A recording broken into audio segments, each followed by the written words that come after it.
باللہ من الشیطان الرجیم بسم اللہ الرحمن الرحیم مولایا صلی وسلم دائما ابدا علی حبیبک خیر الخلق کلہم۔ سامعین و ناظرین السلام علیکم ورحمۃ اللہ وبرکاتہ۔ سلسلہ نماز تراویح کے اندر تلاوت کردہ آیات بینات کا خلاصہ تفسیر ضیاء القرآن کی روشنی میں لے کر ایک مرتبہ پھر جناب کی خدمت میں حاضر ہوں۔ سامعین، بحمد اللہ تعالی 20ویں تراویح کے اندر اللہ کے فضل اور اس کے کرم اور اس کی مہربانی سے ہمیں 24واں پارہ مکمل تلاوت کرنے کی سعادت نصیب ہوئی ہے۔ اس پارہ کی ابتدا میں سورہ الزمر کا جو بقیہ حصہ تھا وہ ہم نے تلاوت کیا۔ اس کے اندر ابتداءً اللہ کریم نے اپنی رحمت بے پایہ کا اظہار کچھ اس انداز میں کیا کہ یہاں پر بھی اللہ کریم نے اپنے پیارے محبوب کریم صلی اللہ علیہ وسلم کی زبان اور حضور کو جو ارشاد فرمایا، اللہ کریم نے آپ سماعت فرمائیں، ایمان کی تازگی کا سبب بنے گا۔ قل، اے میرے حبیب صلی اللہ علیہ وسلم آپ فرما دیجئے، یا عبادی، اے میرے بندے، الذین اسرفوا، اے میرے وہ بندوں جنہوں نے ظلم کیا اپنی جانوں پر، علی انفسہم، اپنی جانوں پر، لا تقنطوا من رحمت اللہ، تو اللہ کی رحمت سے مایوس نہ ہونا۔ ان اللہ یغفر الذنوب جمیعا، اللہ تعالیٰ تمہارے تمام گناہوں کو بخش دے گا۔ اور اگر آپ اہل علم اس میں توجہ فرمائیں تو یغفر، غفر یغفر، تو یہاں پر یہ مضارع کا صیغہ ہے اور اس سے دونوں زمانے مراد ہیں۔ ایٹ پریزنٹ جو دور چل رہا ہے کہ اللہ تعالیٰ تمہارے گناہوں کو معاف کرتا بھی ہے، وَيَغْفِرُ، اور معاف کرے گا بھی۔ تو گویا اللہ کریم نے اپنی عطا کے لیے جس لفظ کا انتخاب کیا وہ بھی با کمال و با جمال ہے، سبحان اللہ۔ اور ساتھ ہی فرمایا وہ کیوں سب گناہ معاف فرما دے گا، وہ الغفور الرحیم، وہ بخشنے والا ہے، وہ رحم فرمانے والا ہے۔ وہ جب بخشنے پہ آ جائے تو ایک فاحشہ عورت جو اللہ کی مخلوق کی خدمت کرنے کا اس کا ایک عمل کہ وہ ایک کتے کو پانی پلا دیتی ہے، اللہ تعالیٰ اسے بھی اپنے محبوب کریم صلی اللہ علیہ وسلم کی زیارت عطا فرماتا ہے اور اسے جنت کی خوشخبری مل جاتی ہے۔ تو سامعین محترم، یہ اس کا کرم ہے، یہ اس کی رحمت ہے جو کسی کے ساری دنیا کو اپنے حصار میں لیے ہوئے ہے۔ اللہ تعالیٰ جس موجودہ کرب کی کیفیت سے ہم گزر رہے ہیں، قرآن بار بار کہہ رہا ہے کہ اللہ کی رحمت سے مایوس نہ ہو، صرف اس کریم کے دروازے پہ دستک دیتے رہو، اس کریم کے دروازے پہ کھٹکھٹاتے رہو، اس کریم کے دروازے پہ بیٹھے رہو۔ تم جیسے بھی ہو، جو بھی ہو، جتنے تمہارے گناہ ہیں، لیکن اس کی طرف رجوع کرنا تمہارا کام ہے۔ کرم کی بارش برسانا، گناہوں کو معاف فرمانا، نیکیوں کی چادر عطا فرمانا، یہ اس کریم کا کام ہے، سبحان اللہ۔ سامعین محترم، اسی سے آگے چل کر پھر اسی سورہ پاک کے اندر قیامت کی وہ ہولناکیاں، وہ منظر فرمایا کہ اللہ کی جو شان ہے، وما قدر اللہ حق قدرہ والارض جمیعا قبضتہ یوم القیامت والسماوات مطویات بیمینہ، کہ اللہ تعالیٰ کی قدرت اور اس کی کیپیبلٹی، اس کی شان، اس کی ملکیت کی جو قوت ہے وہ کتنی ہے، قبضتہ یوم القیامت والسماوات، کہ اس کے ہاتھ میں ہوں گی وہ قیامت کا دن بھی اور آسمان، مطویات، لپٹے ہوئے ہیں اس کے ہاتھ میں، سبحانہ وتعالی عما یشرکون، وہ پاک ہے ہر اس سے جو اس کا شریک ٹھہراتے ہیں۔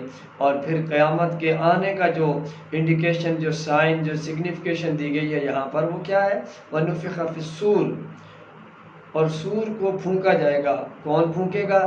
جناب اسرافیل علیہ السلام۔ فصائق من فی السماوات ومن فی الارض، جو زمین و آسمان میں ہے سب کچھ بے ہوش ہو جائیں گے، الا من شاء اللہ، مگر جنہیں اللہ چاہے گا وہ بے ہوش نہیں ہوں گے۔ ثم نفخ فیہ اخری، پھر اس کے بعد دوبارہ سور پھونکا جائے گا، فَإِذَا هُمْ قِيَامٌ يَنظُرُونَ، تو سب کے سب لوگ کھڑے دیکھتے کہ دیکھتے رہ جائیں گے۔ سبحان اللہ۔ وَأَشْرَقَتِ الْأَرْضُ بِنُورِ رَبِّهَا، اور زمین اپنے رب کے نور سے روشن ہو جائے گی۔ اللہ اکبر۔ وَوُضِعَ الْكِتَابُ، اور کتاب اعمال نامہ سامنے رکھ دیا جائے گا۔ وَجِیءَ بِالنَّبِیِّینَ، انبیاء تشریف لائیں گے، وَالشُّہَدَاء، شہداء تشریف لائیں گے، وَقُضِیَ بَیْنَهُم بِالْحَقِّ، اور حق کے ساتھ ان کے درمیان فیصلہ کر دیا جائے گا، وَهُمْ لَا يُظْلَمُونَ، اور ان پر ظلم نہیں کیا جائے گا۔ سامعین محترم، یہ فکر کی بات ہے ہمارے لیے کہ آگے جو آیت کریمہ ہے کہ وَوُفِّیَتْ كُلُّ نَفْسٍ مَا عَمِلَتْ وَهُوَ أَعْلَمُ بِمَا يَفْعَلُونَ، اور ہر نفس کو پورا پورا ملے گا جو اس نے کیا، اور یہ اس کو بتا دیا جائے گا کہ تو نے کیا کیا کام کیے ہیں۔ تو دو گروہوں کا ذکر کیا گیا، ایک گروہ وہ ہے الذین کفروا وسیقا، انہیں کیا کیا جائے گا؟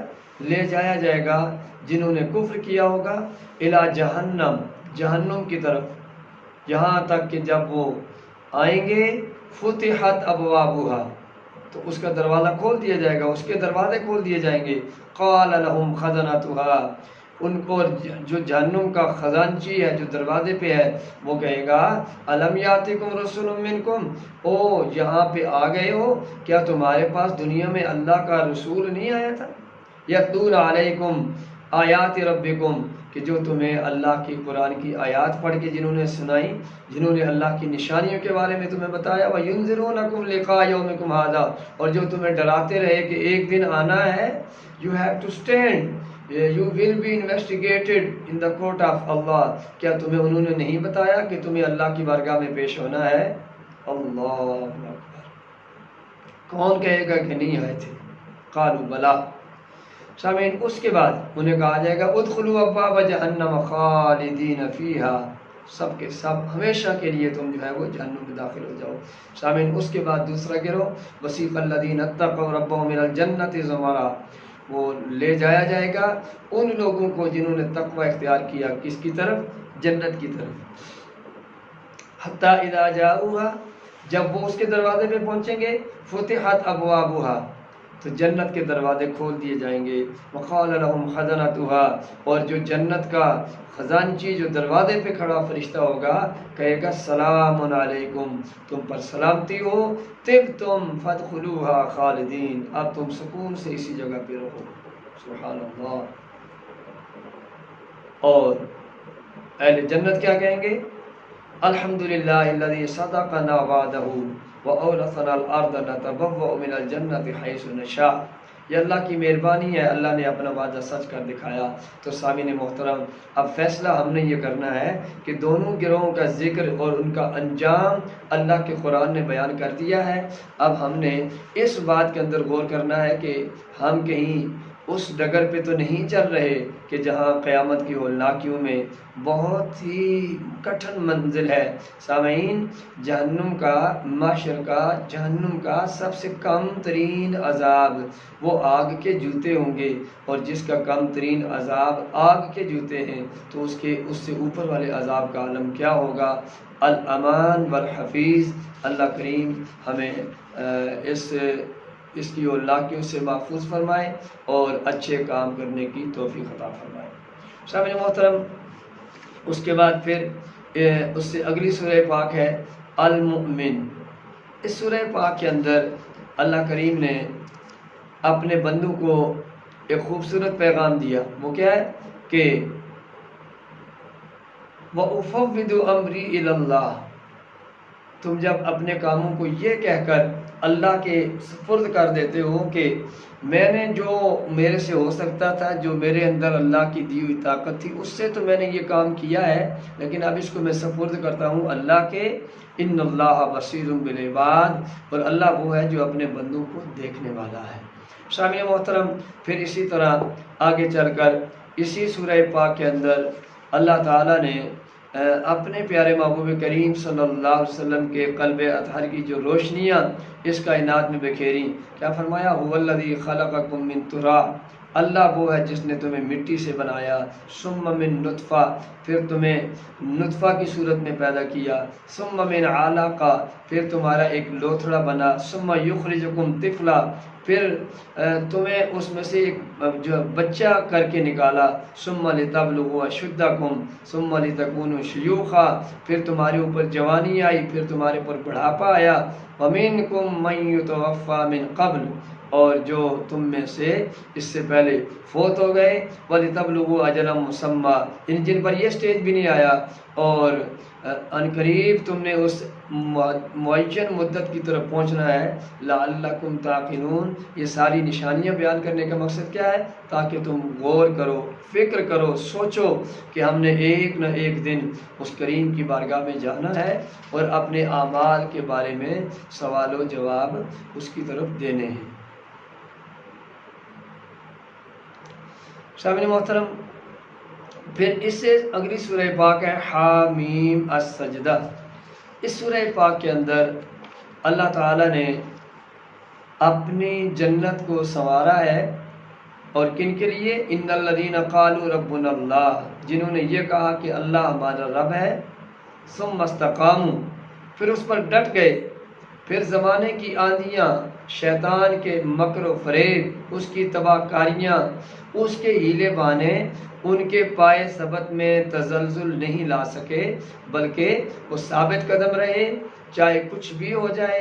انہوں نے پھر اپنے رب کا دامن پکڑے رکھا، فرمایا جب تم نے یہ کر دیا ہے تو پھر تتنزل علیہم الملائکہ، تم ہو تو خاکی لیکن میں تمہارے اوپر اپنے فرشتے نازل فرماتا ہوں، اور وہ کیا ہے؟ اور ان کو ایک اور انعام ملتا ہے، اللہ تخافو، جب تم نے یاری، جب تم نے تعلق اپنے مالک سے لگا لیا ہے تو اب تم نے خوف نہیں کرنا، ولا تحزنوا، اور غم بھی نہیں کرنا۔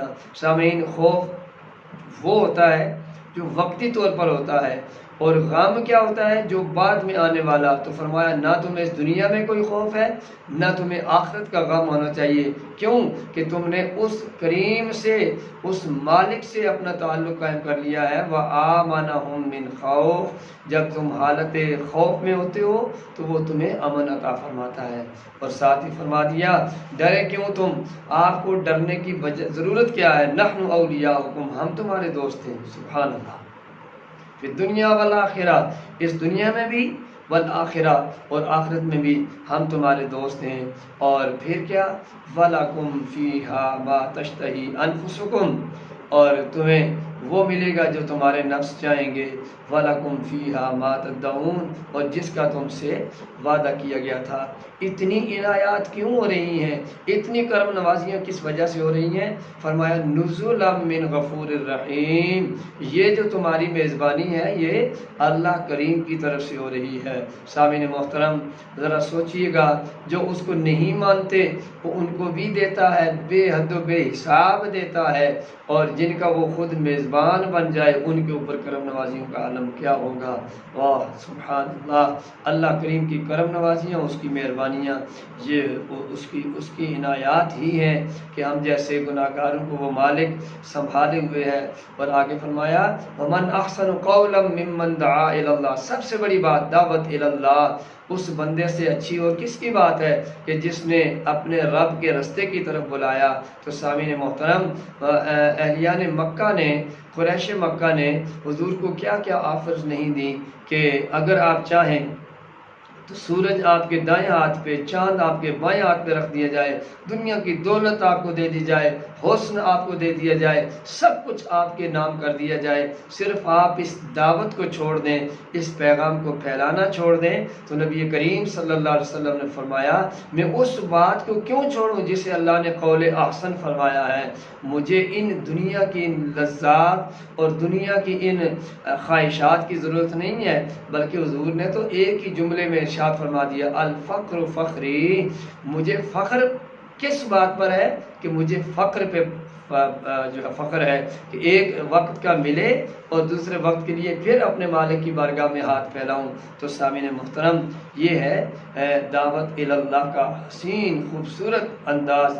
اللہ تعالی ہمیں اس سے بھی مستفیض فرمائے اور ہمیں بھی دین کی دعوت کو مزید آگے پھیلانے کی توفیق عطا فرمائے۔ سامعین محترم، اس امید کے ساتھ کہ آج کی اس ویڈیو کو آپ سماعت بھی فرمائیں گے، اس پر کمنٹ کریں اور اس کو آگے پھیلائیں اور اس کو دیکھ کر سبسکرائب کریں اور بیل آئیکن کو ضرور پریس کریں تاکہ ہماری ہر آنے والی ویڈیو اس کا نوٹیفیکیشن آپ کو آ سکے اور اس دین کی دعوت میں ہمارے ساتھ رہیں۔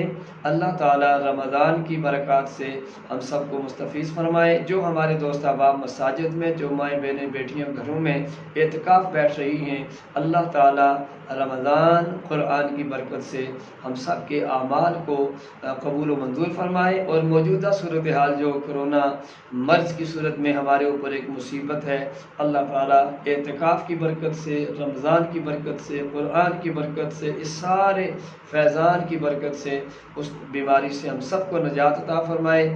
جو زیر علاج ہیں میرا اللہ انہیں شفا عطا فرمائے۔